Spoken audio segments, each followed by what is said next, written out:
இப்போ என் பையன் பெரியவன் வேலை சொல்லுவேன்ட்டு விளாட போயிட்டான் அப்படிங்க. ரெண்டாவது பையன் குக்கர் ஆஃப் பண்ணல. சரி நான் அணைச்சிடுறேன்.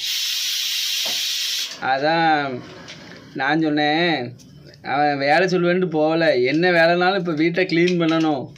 நான் ஒரு வேலையை செஞ்சால் நீங்கள் ஒரு வேலையை செய்யணும்.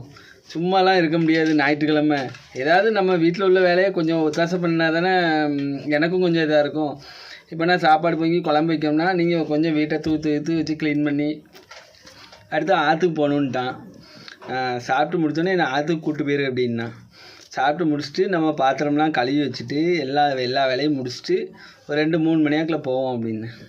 இப்படி தான் சொல்லுவேன், நீ ஏமாற்றிடுவேன் அப்படின்னா. ஏம்னா ஏமாற்ற போகிறேன், ரொம்ப நாள் ஆகிட்டு. நானும் ஆற்றுக்கு போகணும். துணிலாம் நிறையா இருக்குது, போய் துவைச்சிட்டு வரணும். துணியெல்லாம் துவைச்சி 4 துணியும் துவைக்கணும்னா தண்ணி வேண்டாமா? தண்ணி அடித்து இங்கே எடுத்து தான் தண்ணி இதாகும். ஆற்றுல போய் துவைச்சிட்டு வந்தால் நல்லா துவைச்சிட்டு வரலாம். போவோம் அப்படின்ட்டுருக்கேன்.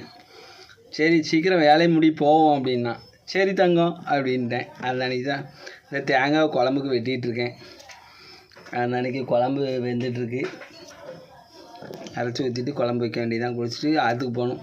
ஆற்றுக்கு போகலன்னு வச்சுக்கோங்களேன். தனுசே அது போகணுமா வேண்டாமா? இன்றைக்கி 6 லீவ் இல்லை, 6 லீவு அப்படின்னு சொல்லி ஏமாத்துவேன். ஆற்றுக்கு யாருப்பா லீவ் விடுதாங்க அப்படிமா.